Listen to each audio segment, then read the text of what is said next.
Deuxième intervenant, il s'appelle Jean Blaise. Il nous vient de Nantes. Jean Blaise, c'est l'esprit nantais. C'est le créateur de la Maison de la Culture à Nantes. C'est le créateur et le directeur du lieu unique. Et c'est le créateur du voyage à Nantes depuis 2011, où comment une ville utilise la culture pour se repositionner, comment elle investit l'espace public et comment elle génère une plus-value économique avec l'ensemble des acteurs économiques. J'ai le grand plaisir d'accueillir Jean Blaise, mesdames, messieurs.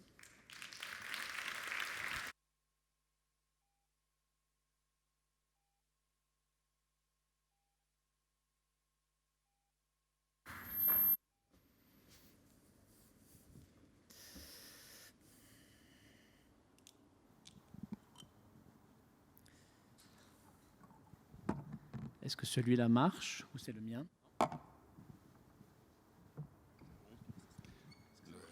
Ça pète. Là.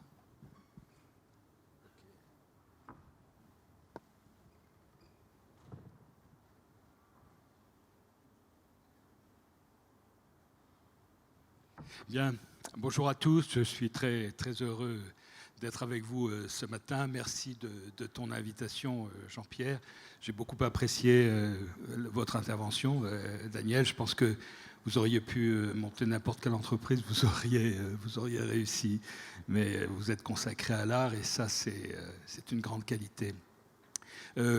Pour que vous compreniez bien ce que je fais aujourd'hui à Nantes, je voudrais faire un petit point d'histoire, mais ça va durer 5 minutes, parce que sinon on ne pourrait pas expliquer ce qui se passe avec le voyage à Nantes. Je crois qu'aucune ville ne se ressemble, et les aventures sont bien évidemment définies par des situations, par des contextes, et par une histoire. Bon. Alors Nantes, pour ceux qui n'y sont jamais allés, je pense que vous êtes nombreux encore sans doute, et vous allez venir l'année prochaine, je vais vous donner envie de venir. Bon. Donc c'est à l'ouest de la France, au sud de la Bretagne. On n'est pas dans la région administrative Bretagne, mais beaucoup de Nantais disent qu'ils sont en Bretagne. Et d'ailleurs, nous avons le château des Ducs de Bretagne à Nantes. Donc un peu d'histoire. En 1989, quand Jean-Marc Ayrault, qui est l'actuel ministre des Affaires étrangères de François Hollande et qui a été Premier ministre un temps de François Hollande aussi, arrive à Nantes, il est élu en 89, il arrive dans une ville très endormie.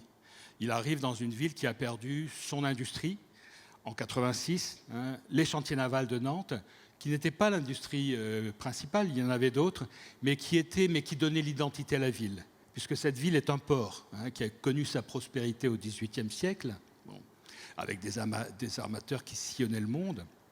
Et cette ville, donc, en 89, ne ressemble plus du tout à ce qu'elle était.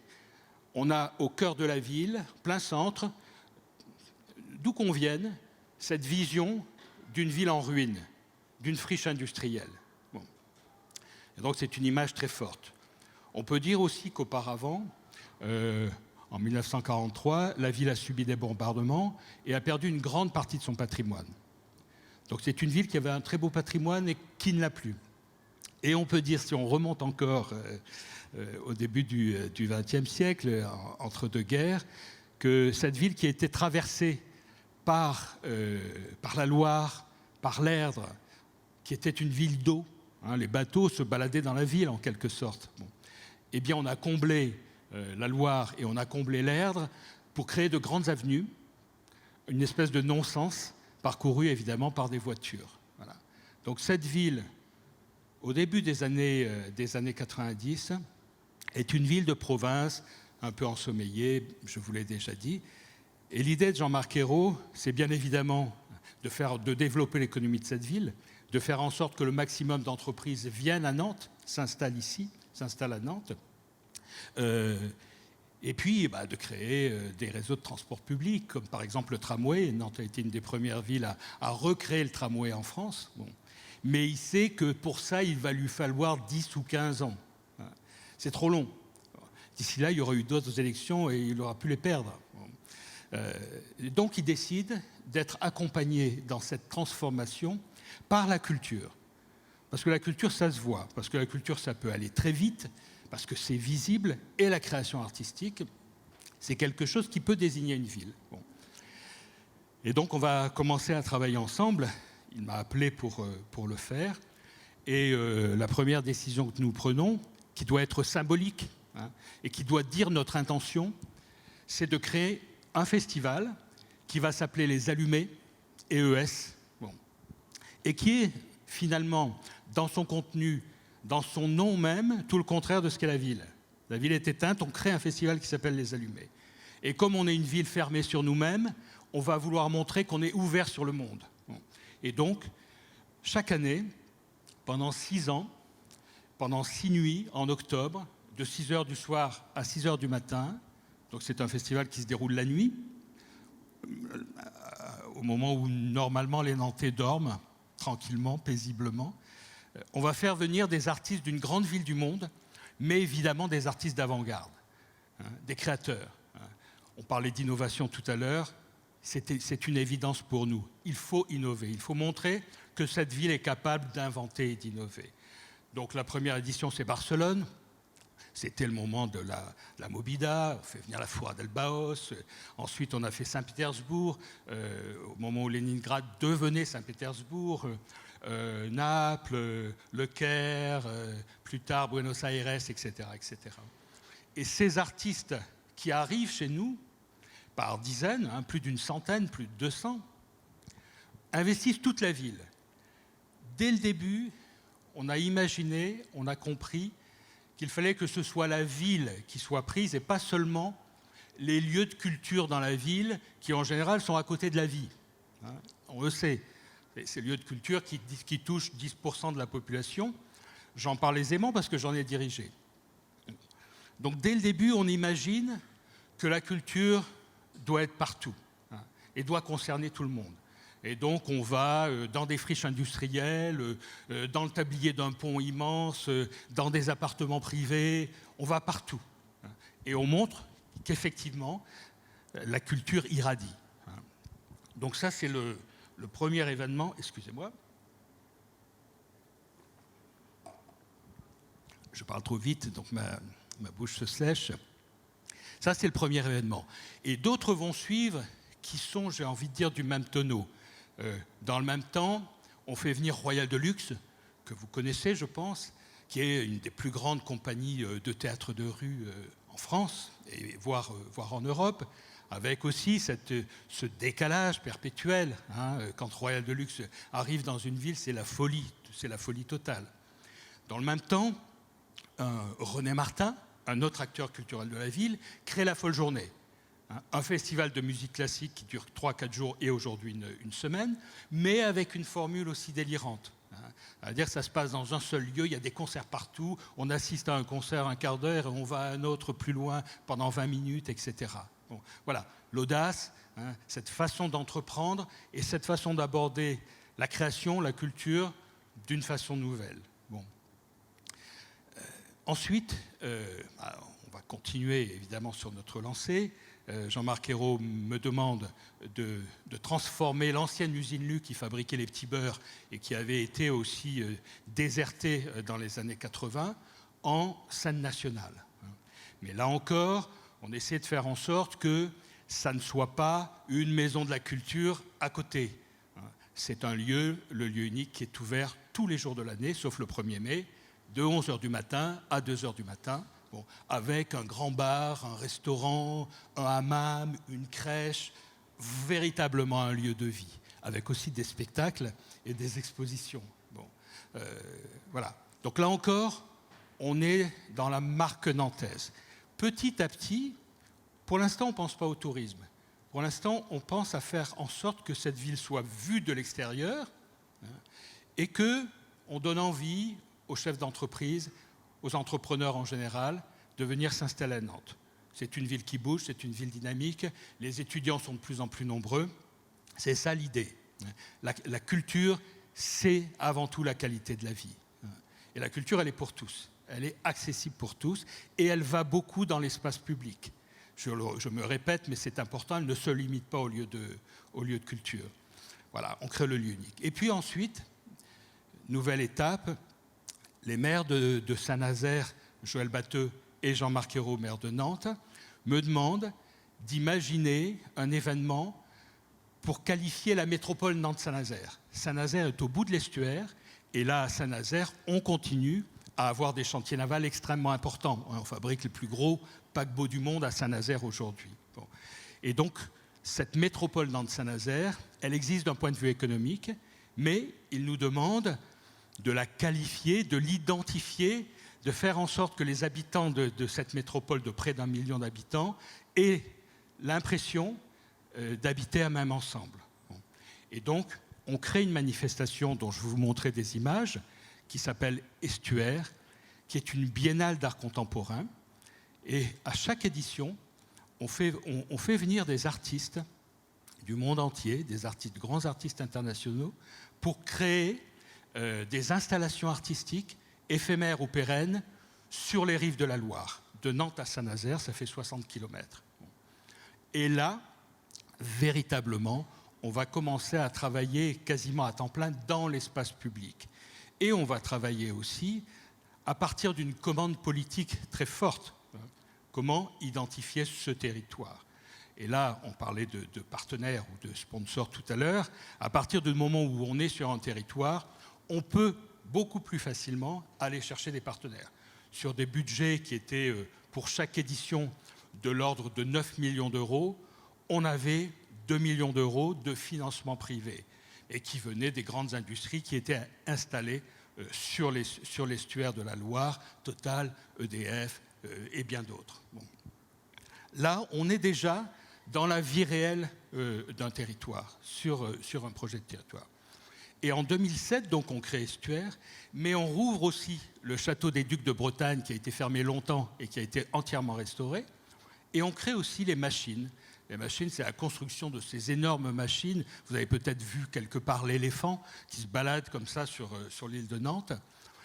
Et on s'aperçoit là, en 2007, que des touristes nouveaux arrivent à Nantes.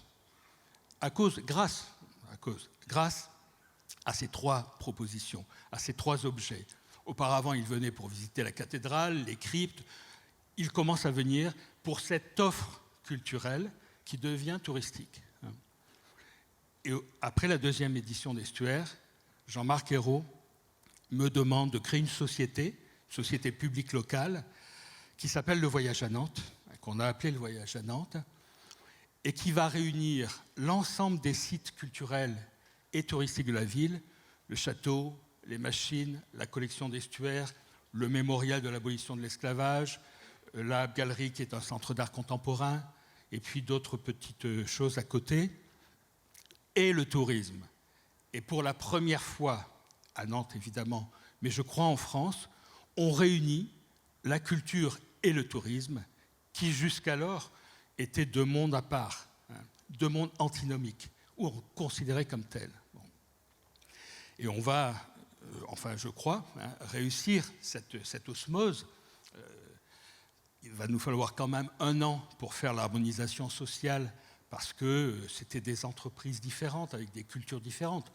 Vous imaginez que le personnel du château des Ducs de Bretagne était très différent dans sa culture que le personnel des machines, qui étaient des transfuges de Royal de luxe, des saltimbanques, intermittents du spectacle. Bon, ça n'avait rien à voir. Bon, il a fallu qu'on réussisse à concilier ces différentes équipes. Donc aujourd'hui, c'est 300 personnes qui travaillent ensemble. Et enfin, et ensuite je vais vous montrer des images. Tu me dis, 5 minutes avant la fin, tu me préviens pour que je puisse faire une conclusion qui tienne debout. Bon. Et donc aujourd'hui, 2 ans après la création du Voyage à Nantes, on a compris que si on n'avait pas d'événement qui fasse le buzz, qui attire les journalistes au niveau national, mais aussi au niveau européen, on n'y arriverait pas à faire comprendre notre stratégie. Donc on crée un événement qui s'appelle aussi le Voyage à Nantes et qui dure les mois de juillet et d'août, sans interruption, tous les jours pendant ces 2 mois. Et c'est la liaison entre tous les lieux culturels de la ville, qui sont tous ouverts en même temps, il n'y a pas de jour de relâche, bon. Qui sont reliés par une ligne verte tracée au sol, et dans l'espace public, la création d'œuvres d'artistes contemporains, évidemment, assez spectaculaires, vous le verrez, bon, ainsi que de playground, ainsi que de lieux de vie, qui font un parcours de 12-13 km dans la ville, et c'est notre offre touristique. On n'a pas le Guggenheim, on aimerait bien l'avoir aussi, mais on a ça. On a cet ensemble-là constitué de différentes propositions artistiques ou culturelles. Je vais vous montrer rapidement les œuvres d'Estuaire pour pouvoir quand même réfléchir autour des œuvres du voyage à Nantes. Donc vous allez le voir, ce sont des œuvres le plus souvent qui décoiffent. Là, on est sur une installation de Van Lieshout, ce sont des artistes de Rotterdam. Mais l'intérêt, c'est que cette installation, c'est aussi un commerce, hein, c'est aussi un café. Ça, c'est une installation de Morlaix, c'est une station météo qui vous donne le temps qu'il fera dans les 3 heures à venir. Là, nous avons le soleil, mais nous pouvons aussi avoir de la pluie ou nous pouvons avoir des nuages. Voilà, c'est vraiment des installations qui sont dans la ville, véritablement. Là, ce sont les anneaux de Daniel Buren, un des premiers artistes que j'ai fait venir pour Estuaire, qui sont, vous voyez, tout au long de la Loire, au moment où la Loire part justement vers Saint-Nazaire, vers l'estuaire. Et Daniel Buren, qui est le pape de l'in situ, nous donne des points de vue sur cette aventure de l'estuaire. Ça, c'est un Suisse, hein, c'est Roman Signer, un grand artiste suisse qui, lui, avec ce pendule, il a accroché un pendule à cette ancienne usine à béton pour marquer le flux de la Loire et le temps qui passe. Ça, c'est Jean-Luc Courcou, le metteur en scène de Royal de Luxe, qui a imaginé cette espèce de Magritte en 3D, hein, cette maison qui dérive, qui semble dériver. Elle est bien ancrée sur des pieux, hein, parce que sinon elle ne serait plus là depuis longtemps. Bon. Et elle est là, et elle s'éclaire la nuit. Elle s'éclaire la nuit grâce à une installation photovoltaïque. Ça, c'est Erwin Wurm, un artiste autrichien. On lui raconte, ce sont toutes des œuvres in situ, c'est-à-dire qui tirent leur sens ou qui donnent leur sens au territoire du territoire d'où elles surgissent. Hein, c'est très important. Là, on raconte à Erwin Wurm que le canal de la Martinière a fonctionné très peu de temps, une dizaine d'années seulement, alors qu'il avait pris des années à être construit. Bon. Et il est devenu un cimetière de bateaux, un cimetière de voiliers. On était au restaurant et il commence à griffonner sur la nappe en papier ce petit bateau, ce petit voilier qui essaie de sortir de son cimetière, du canal de la Martinière, pour rejoindre la Loire. Voilà, là aussi, Tadzunichi, lui, on lui montre la centrale de Cordemais, centrale thermique qui fabrique l'électricité pour toute la région, et il imagine une cheminée sur laquelle on va venir poser cette petite maison Home Sweet Home, parce que quand il est arrivé à Cordemais, il a vu les maisons de tous les gens qui travaillaient dans la centrale, qui se ressemblaient toutes et qui ressemblaient à ça. Et il s'est dit, un jour, on finira par en mettre aussi sur les cheminées inutilisées. Elle est habitée, hein, on la loue toute l'année, et c'est un grand, grand succès. Ça, c'est une installation de Tadashi Kawamata qui traverse le Marais à Lavaux-sur-Loire. Je passe vite, il y a plein d'histoires à raconter autour de ça, mais... Ça, c'est Wang Yongping, le serpent d'océan. Là, ce sont des œuvres qui sont compliquées à mettre en place. Vous voyez, là, c'est dans l'eau, c'est au bout de l'estuaire, et bien évidemment, cette œuvre subit les marées. Bon. Donc, il faut que ce soit solide, il faut que ce soit ancré. Et le serpent d'océan, pour Wang Yongping, il vient de très loin et il nous apporte de très mauvaises nouvelles sur l'état du monde. Donc ça, bien évidemment, vous vous en doutez, ce sont des installations très touristiques. Hein. Ça, c'est Saint-Nazaire, Felice Varini. On lui demande de montrer le port de Saint-Nazaire et il imagine cette anamorphose. Vous voyez que quand vous baladez dans le port, vous voyez des triangles peints un peu partout sur les bâtiments du port. Et quand vous allez sur le toit de la base sous-marine, à un point donné à 1 mètre près, tout d'un coup, cette fresque, je ne sais pas si vous la voyez à cause des fauteuils, mais la fresque que vous voyez en bas se construit avec des plans totalement différents. Voilà, donc ça c'était la première vraiment expérience d'un travail sur un territoire. On n'est plus à l'abri dans nos lieux culturels, on est vraiment dehors. Et donc Nantes, va aller vite. Vous voyez, je vous parlais de la ligne verte, voilà, c'est ça. Hein. Le parcours, il est là, je pense qu'il faut 2 jours si on veut bien le faire, parce que ça passe par des expositions, des musées, hein, mais aussi des œuvres dans l'espace public. Et en voici quelques-unes. Ça, c'est Patrick Dougherty dans les douves du château. Ça, c'est le groupe EE, le collectif EE dans aussi les douves du château. Vous voyez, ce sont des installations qui, en quelque sorte, viennent provoquer la ville, hein, et viennent la faire bouger, la faire vibrer. Bon, alors, ce sont des installations avec lesquelles tout le monde n'est pas d'accord, mais tant mieux. C'est-à-dire ce que nous cherchons, c'est aussi provoquer la discussion, c'est aussi provoquer la polémique, et tout le monde s'en porte bien, y compris les énervés. Bon. Ça, c'est une installation de Leandro Erlich, c'est un artiste argentin. Voilà. Il a interprété, en fait, un chantier qui était derrière la place du Bouffay, qui est en plein centre de la ville. Et voilà. Et il a imaginé ce monte-meuble d'un bâtiment qui était en train de disparaître. Isaac Cordal sur la place du Bouffay. Baptiste de Bombourg, qui, lui, sur cette place, vous voyez, il y a des terrasses de café. Bon. Et il a fait s'envoler les chaises de toutes ces terrasses de café. Il a fallu, bien évidemment, se mettre d'accord avec tous les cafés, puisqu'ils avaient des terrasses très différentes de ça. Donc on a réussi, avec un distributeur de boissons, à avoir toutes ces chaises, qui sont identiques, mais de couleurs différentes, pour créer cette installation de Baptiste de Bombourg. Ça, c'est Julien Berthier. C'est un mobile de Calder suspendu à une grue, parce que je lui ai demandé de travailler sur le chantier, cette année, qui existait sur la place du Bouffay. Ça, c'est une cabine téléphonique transformée en aquarium.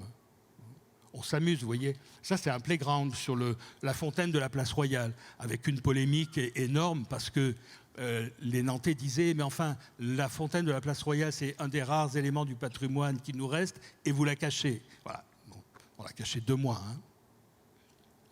Voilà, l'opéra à l'intérieur. On va dans tous les lieux culturels sont ouverts. Une installation d'Aurélien Bory, Cour Cambronne, je vais très vite. Hein. Ça, c'est à l'intérieur d'une piscine. Hein, Julien Salot, un grand artiste. Voilà, on demande aussi à l'école d'architecture de venir bosser avec nous. On crée de nouveaux points de vue sur la ville. En fait, l'idée, c'est de réveiller sans cesse la ville, de l'animer au beau sens du mot animer. Ça, c'est sur le toit de l'école d'architecture. On avait fait un écran de cinéma. On fait aussi des playgrounds qui restent. Vous voyez, celui-ci, on vient de le faire cette année. C'est une série de tables de ping-pong. On n'en voit qu'une là. Mais toute une série de tables qui partent en vrille, en quelque sorte. Hein, mais avec lesquelles on peut continuer à jouer au ping-pong. Hein, et ça reste dans la ville. Encore un autre playground qui s'appelle l'Arbre à basket. J'ai fait venir Tony Parker il y a 10 jours pour prendre une photo sous l'Arbre à basket. Il était à Nantes. Encore un playground qui est resté. Ça s'appelle « On va marcher sur la Lune ». La Terre est au-dessus. Voilà, encore un playground demandé à des designers. Hein. C'est-à-dire que chaque fois que nous aménageons la ville, nous faisons appel à des designers, nous faisons appel à des créateurs, hein, et non pas sur catalogue. Encore un playground bizarre, mais bon, je passe parce qu'on n'y arrivera pas. Des lieux de vie aussi. Hein, pendant les 2 mois, des barbecues, des tables pour pouvoir dîner dehors. La ville est rendue vraiment à ses citoyens, à ses habitants. Et les services de la ville, là ce sont les espaces verts, s'y mettent aussi. Là, ils ont créé des stations gourmandes, c'est-à-dire des potagers ou des arbres fruitiers dans la ville, sur des places. Ça, c'est Claude Ponty qui a fait cette installation au Jardin des Plantes. Avec ces bancs, vous voyez, qui sont restés, les bancs sont restés. Voilà, on arrive vers la fin. On va aussi du côté des commerces, bien évidemment, hein, qui au début étaient très sceptiques sur cette idée que l'art contemporain pouvait créer une offre touristique. Bon, donc on est allé les voir, et avec eux, chaque année maintenant, on crée des enseignes. Hein. Donc là, vous avez une enseigne, vous voyez, pour le boucher et pour un magasin de skate juste à côté. Donc ce sont des artistes, bien évidemment, qui les imaginent. Je ne vais pas vous les expliquer toutes parce qu'on a pour la journée. Ça, ce sont les enseignes que nous avons créées cette année et qui restent. Mais aussi les brasseries, mais aussi les commerçants qui se mettent au diapason. Là, il s'agit d'une grande brasserie, un restaurant, qui m'a demandé d'imaginer sa terrasse sur la Loire. Nous avons fait appel à un collectif de designers qui a créé cette canadienne, qui est restée dans un environnement un peu straight, un peu gris, un objet exotique. Encore un autre. Et maintenant, toutes les brasseries veulent avoir leur terrasse bizarre.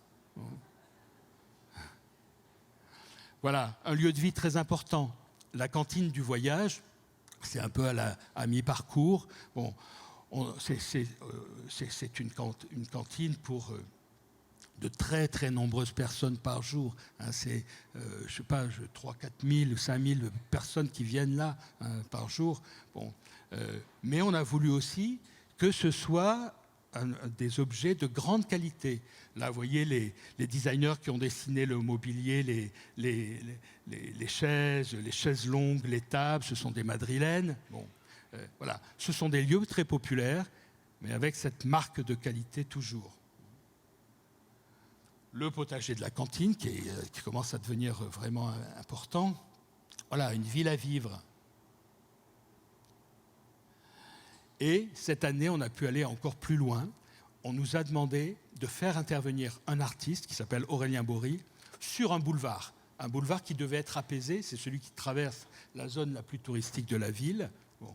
Et on a fait intervenir avec une entreprise qui s'appelle Colas, que vous connaissez sans doute, une filiale de Bouygues. J'ai envie de dire, l'artiste est intervenu dans la matière même de la ville, dans le goudron. Et pas seulement dans la décoration de la ville. Et quand on arrive à ça, on se dit que oui, on peut aller très loin. Voilà, par exemple, là, on est sur un chantier d'un promoteur privé avec qui on est en train de discuter de la création d'une œuvre pour l'année prochaine, dans une de ses réalisations. Et en attendant, on lui a proposé de créer cette palissade de chantier, qui est bien plus qu'une palissade de chantier, bon, qui traverse tout le chantier, et il l'a financé, évidemment. Voilà. Ça aussi, c'est une entreprise privée avec laquelle j'avais travaillé sur Estuaire et qui m'a demandé, lorsqu'il a ouvert son nouveau siège, il a rénové une ancienne usine, une œuvre d'artiste. Je lui ai proposé Lilian Bourgeat, qui est venu créer ce maître géant, qui est l'outil de prédilection de cet entrepreneur, et qui est pérenne. Là, il nous a donné les financements pour produire l'œuvre, donc l'œuvre nous appartient, mais elle est chez lui, et c'est nous qui devons l'entretenir. Et nous avons passé une convention avec lui pour que la cour soit ouverte tous les jours, à des heures précises, pour que le public puisse la voir, véritablement. Et donc là, une véritable alliance avec le monde de l'économie. J'ai presque terminé, Jean-Pierre. Voilà. Alors, les retombées économiques, pour nous, le thermomètre, c'est la taxe de séjour. Je ne sais pas si elle existe en Suisse, oui. Bon. La taxe de séjour, pour pouvoir compter le nombre de nuitées, depuis 2012, depuis la première édition du voyage à Nantes et jusqu'à aujourd'hui, on a augmenté de près de 50% le nombre de nuitées, donc c'est quelque chose de plausible. Auparavant, les mois de juillet et août étaient parmi les plus faibles mois de l'année. Aujourd'hui, ils sont deuxième et troisième, après juin. Bon. Donc il y a des retombées économiques tangibles. On voit là la courbe des nuitées depuis 2010 jusqu'en 2015 en été. Donc ça a été assez efficace, assez évident. Donc aujourd'hui, l'offre touristique de la ville, c'est ça. C'est cette capacité à innover, à créer dans la matière même de la ville. Et plus seulement comme une décoration dans la ville.